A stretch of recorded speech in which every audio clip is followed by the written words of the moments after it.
বন্ধুরা, সকালে কিংবা বিকেলের চায়ের আড্ডায় কিংবা স্কুল টিফিনে এই অসাধারণ সুজি দিয়ে রেসিপিটা অবশ্যই আপনারা বাড়িতে করে দিতে পারবেন।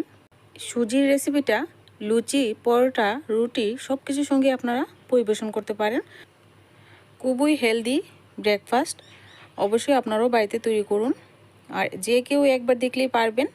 প্রথমে শুকনো কড়াইতে আমি এখানে এক বাটি সুজি দিয়ে দিলাম। সুজিটা ভালো করে নাড়াচাড়া করে সুজিটাকে প্রথমে টেলে নিতে হবে, মানে ভেজে নিতে হবে। আপনারা পুজোর ভোগ হিসাবেও এই সুজিটা পরে দিতে পারেন। আর প্রথমে সুজিটাকে এইভাবে চুলা রাসটাকে লোতে করে সুজিটাকে কিন্তু একদম ঝরঝরে করে ভেজে নিতে হবে, যেন সুজিটা না পুড়ে যায়। এদিকে কিন্তু খেয়াল রেখে ভাজতে হবে। এবার সুজিটাকে নাড়াচাড়া করে একদম ঝরঝরে করে ভেজে নিয়েছি। দেখুন, এভাবে কিন্তু ঝরঝরে করে সুজিটাকে ভেজে নিতে হবে। এবার পরিমাণ মতো জল দিয়ে দেব। এখানে এক বাটি সুজির জন্যে এখানে আড়াই গ্লাস জল দিয়েছি।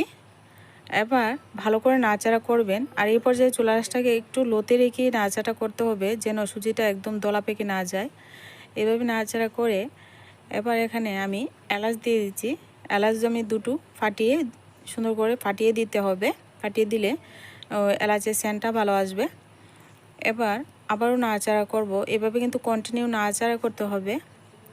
নাড়াচাড়া করে এখানে আমি পরিমাণ মতো চিনি দিয়ে দিচ্ছি।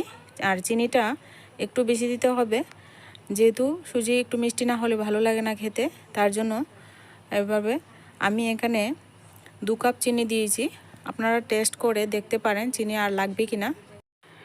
এবার এখানে আমি একটা 10 টাকা দামের দুধের প্যাকেটের দুধটা পুরোটা দিয়ে দিয়েছি, পাউডার দুধ। আপনারা চাইলে এখানে জলের পরিবর্তে এখানে গরুর দুধ ব্যবহার করতে পারেন।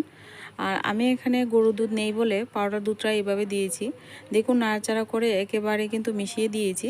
এভাবে দুধ দিয়ে যদি আপনারা সুজিটা করেন, সুজিটা কিন্তু খুব টেস্টি হয় বন্ধুরা খেতে। আর যদি দুধ না থাকে তাহলে কিন্তু শুধুমাত্র জল দিয়েও সুজিটা করে আপনারা খেতে পারেন। এখানে আমি দিয়ে দিলাম নারকেল কুড়া। নারকেল কুড়া হাতের কাছে থাকলে দেবেন, না থাকলে না দিলেও চলবে, কিন্তু নারকেল কুড়াটা দিয়ে একবার খেয়ে দেখুন। অল্প একটু লবণ দিয়ে দিচ্ছি। যে কোনো মিষ্টি রেসিপিতে একটু লবণ দিতে হয়। ভালো করে লবণটা দেওয়ার পর এখানে কিন্তু আর কিছু দিতে হবে না। এখানে ভালো করে নাড়াচাড়া করতে করতে সুজিটাকে ভালো করে ফুটিয়ে নেব। দেখুন বন্ধুরা, কিভাবে সুজিটা ফুটছে। তো এভাবে সুজিটা যখন ফুটে যাবে তখন এরকম থকথকে ব্যাটারটা রেখে তারপর কিন্তু সুজিটা নামিয়ে নেব। তো আর একটু ড্রাই করে নেব। তো আপনারা চাইলে এই সুজিটা বরফি হিসেবে কেটে খেতে পারেন। তো এমনিতেই পরিবেশন করতে পারেন। আপনাদের পছন্দ অনুযায়ী যে কোনো শেপ দিয়ে কিন্তু পরিবেশন করতে পারেন।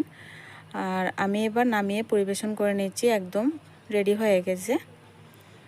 তো দেখুন, আজকে যদি হেলদি এই সুজি রেসিপিটা ভালো লাগে প্লিজ লাইক করবেন, কমেন্ট করবেন। আর চ্যানেলটি বন্ধুরা সাবস্ক্রাইব করতে ভুলবেন না। উপর থেকে একটু নারকেল কুড়া আর কিশমিশ দিয়ে সাজিয়ে দিচ্ছি। তো বন্ধুরা, আজকের রেসিপিটা যদি ভালো লাগে প্লিজ আমাকে একটু সাপোর্ট করবেন, সামনে এগিয়ে যেতে সাহায্য করবেন। দেখা হচ্ছে পরবর্তী কোনো নতুন ভিডিওর সঙ্গে।